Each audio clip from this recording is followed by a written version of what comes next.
People of Earth, good evening. Welcome back to Star Nation News, episode 88. Due to traveling for conferences and work on diverse, exciting projects, the team of Star Nation News is spacing a little the editions. But we are gathering information, as you will not hear anywhere else. For instance, let us see what is going on in the star system and at its edges. Are you ready? Fasten your seatbelt and engage.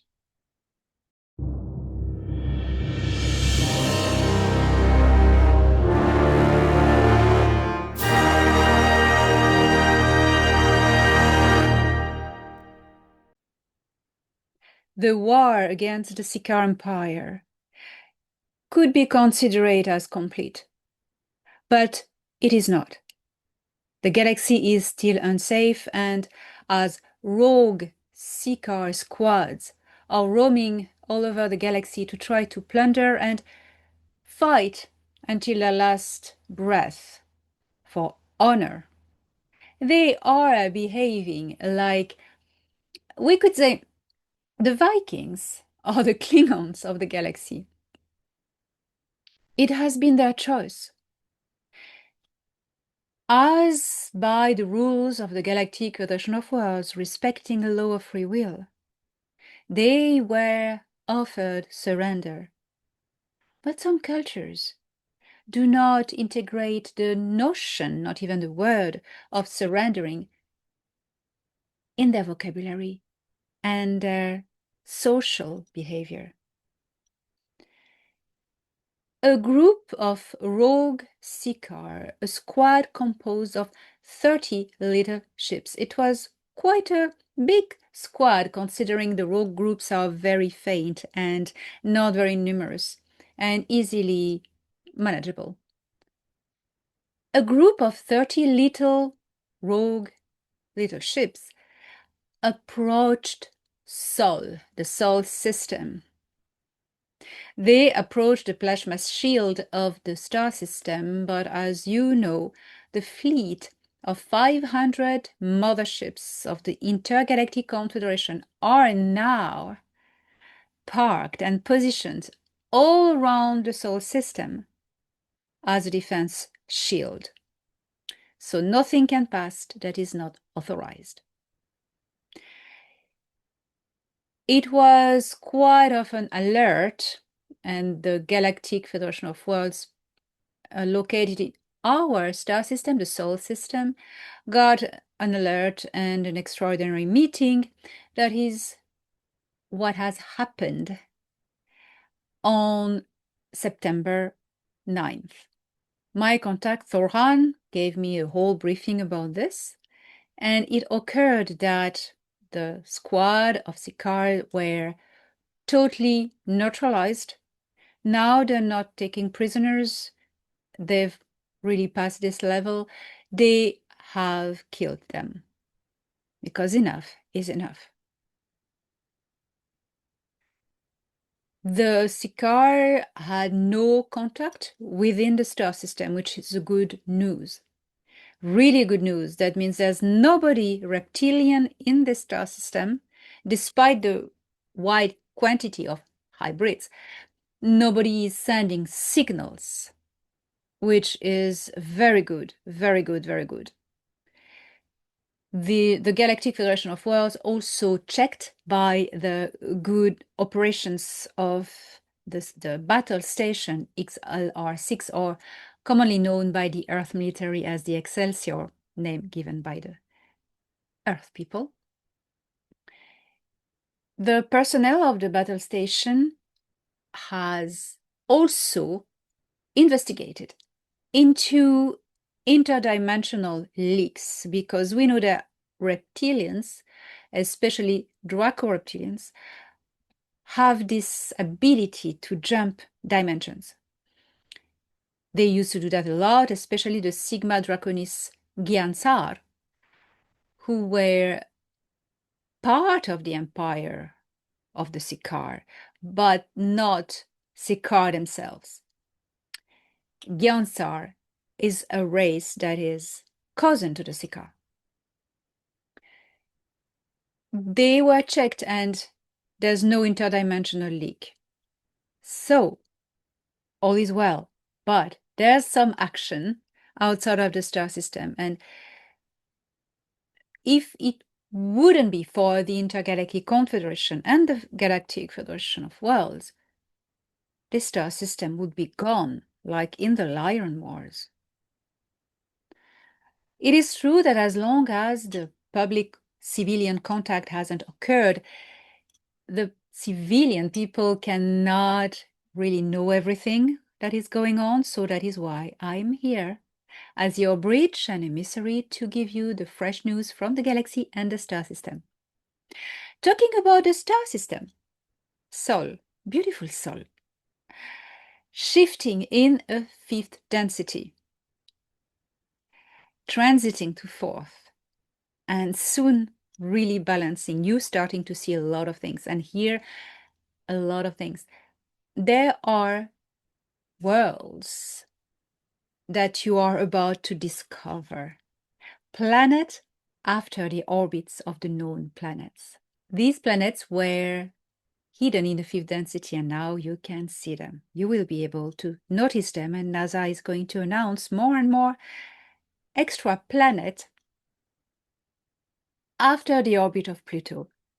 So that's going to be another wonderful world and time of exploration of this star system. And this is going to be amazing. There's a planet that was called Ammonite. This planet is in the fifth density. So directly. So you're going to see more and more and hear soon about another one. I may remind you that the famous planet X is not Nibiru. The planet 9, it is not. Nibiru is a mothership, actually parked near Jupiter. Talking about Jupiter now, I am bringing you to the orbit of the giant gaseous king. And this powerful, beautiful presence king with an electromagnetic field that has been sheltering us from many comets and asteroids, because the orbit of Jupiter is like vacuuming everything that passes by, protecting the rest of the star system. It's like a vacuum in our star system.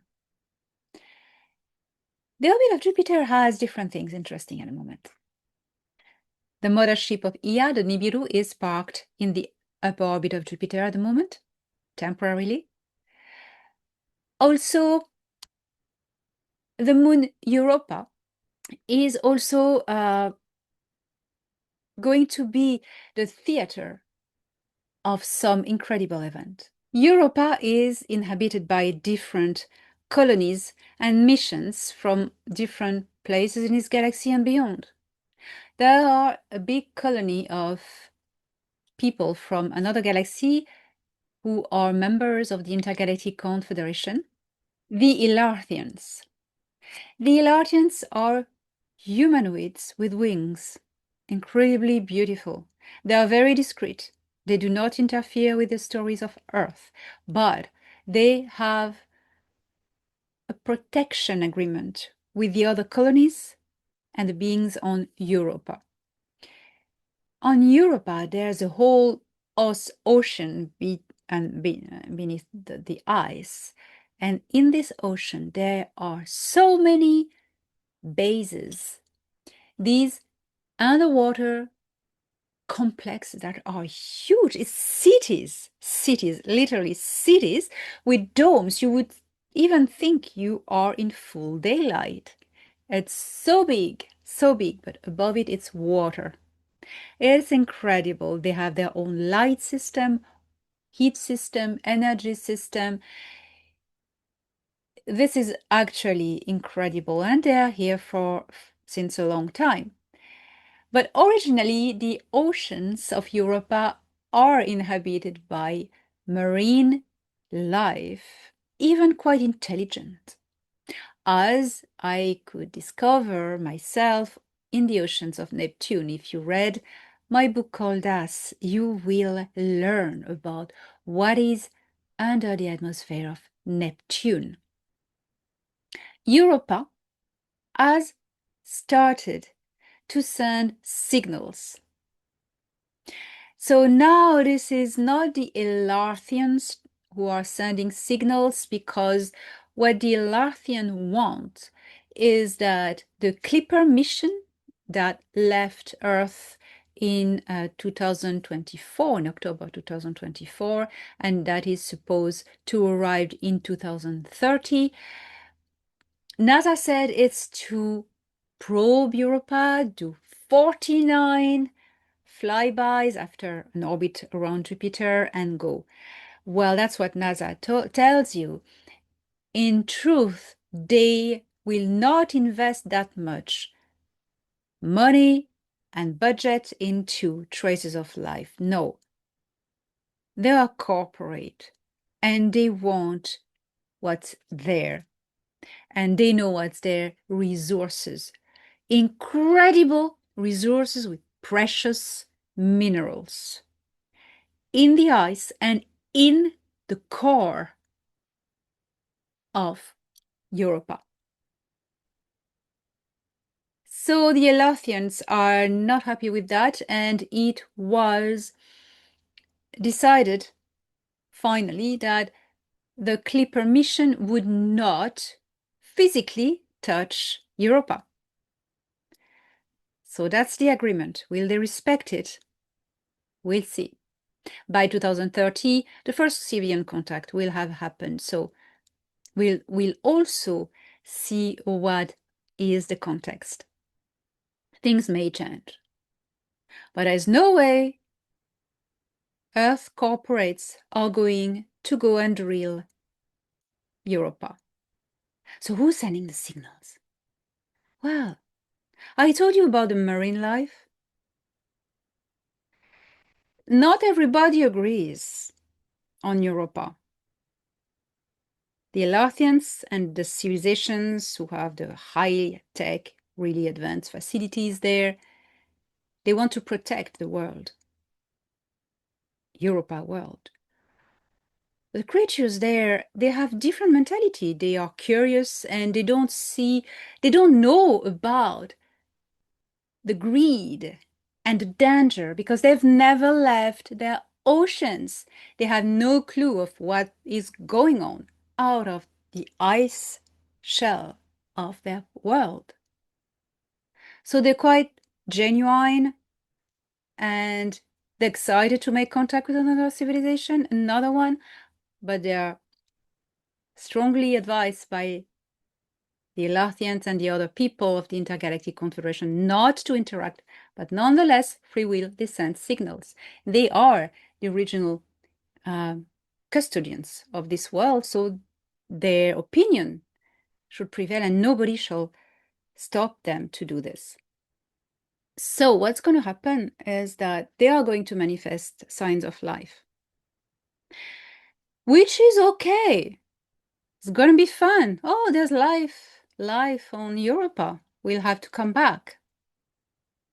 Another 20 years, maybe not, probably not, because first contact will have happened. So things will just get really together in good synchronicity. It will be fine and exciting. So this is for Europa. And now, what is also going on around Jupiter? So many things.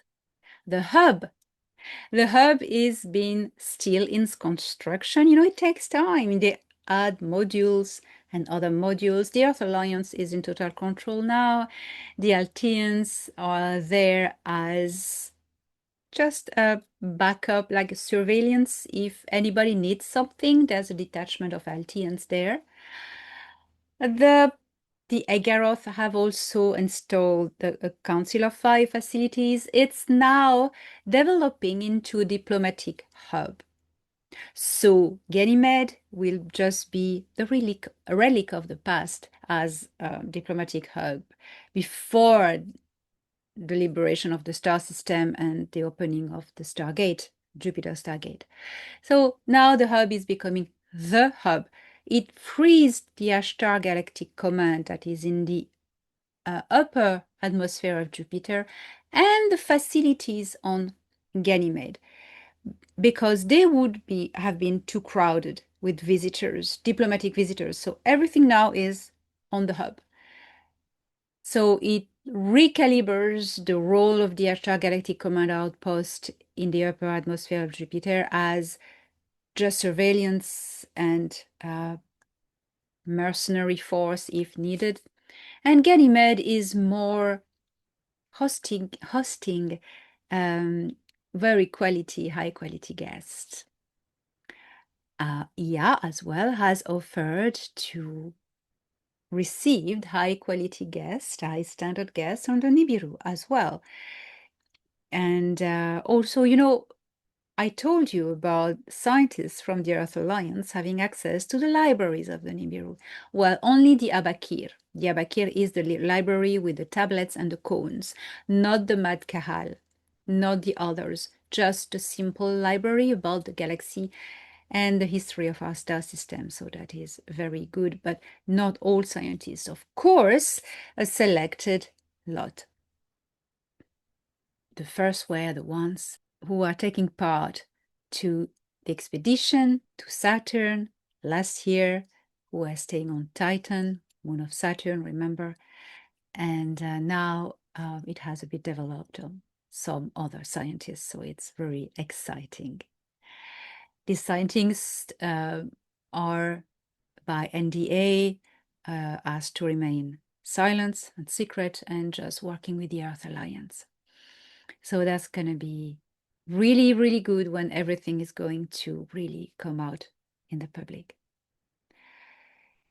What is going on also in around Jupiter? It's not finished. I still have something to bring you. Who is visiting our star system at the moment? A beautiful, very ancient plasmic consciousness, an explorer named by the people of Earth 3I Atlas. This beautiful plasmic consciousness inhabiting a space rock is visiting. They are called the explorers. They are very ancient. There is no crew on it. And it is visiting like Oumuamua, but that's a bigger one. It comes from the center of the galaxy, but it was roaming before here and there. And it is actually at the moment visible, as you are listening to me, through the constellation of Libra. And it has entered the orbit of Jupiter. It's not near Jupiter, it's a bit further away, but it has come into the orbit of Jupiter. It's very near. So what's going on now? 3I Atlas will be on October 29th behind the Sun, closest to Earth. But for the moment, it is close enough that we can communicate with him. This plasmic being is very benevolent.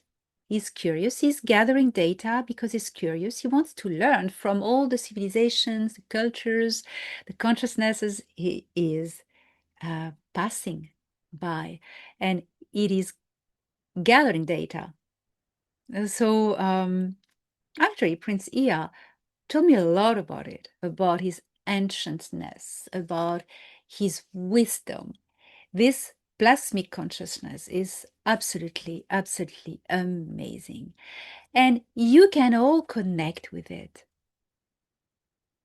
Look through the constellation of Libra, and if you have on your mobile phone, for instance, an app such as myself, I have an app called Star Walk 2, but there are others. I find Star Walk 2 quite good.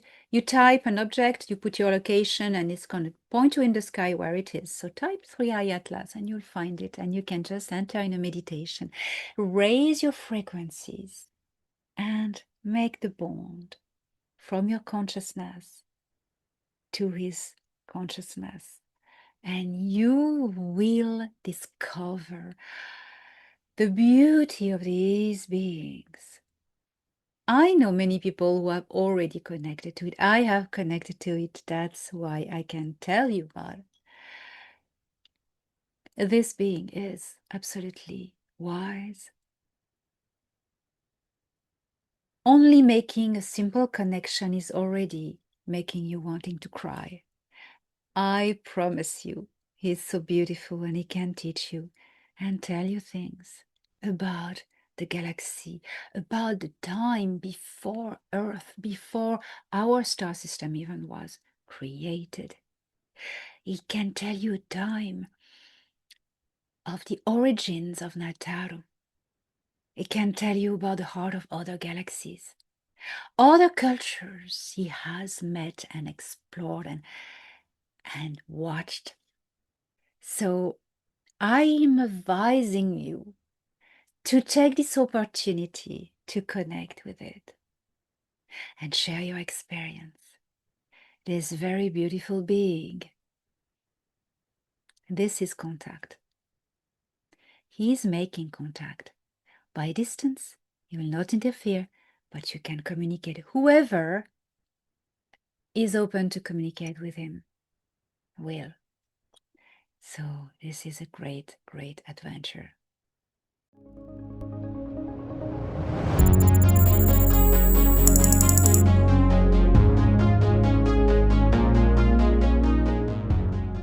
I am about to leave for Charlotte, North Carolina, as I am speaking. I am eagerly waiting to share with you my information about the Genesis and the origins of everything. See you there in Charlotte. And in the meantime, connect with it. Connect with Free Eye Atlas. You won't regret it. It is a beautiful experience. Much love to everyone, and see you next week for new astonishing news. The children of Eve have spread so wide, immortal gold their hearts confide, beneath the tree where secrets rest. Ciakahrr's truth remains the test. Golden veins like rivers flow through ancient past we'll never know. In the shadow of the tree so deep, where secrets lie and God still sleeps. Eve was cast from golden dew in Nibiru's garden, born anew.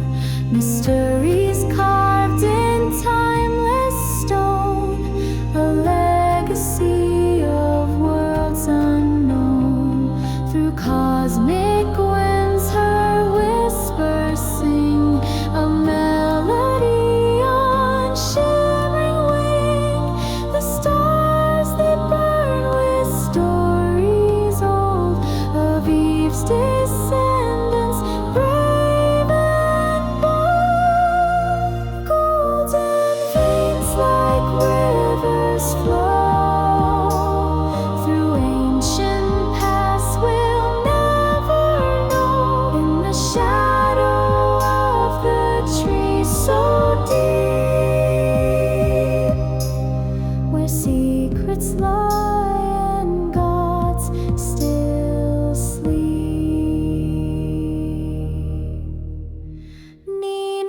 Ciakahrr holds the sacred key, hidden where knowledge meets the sea.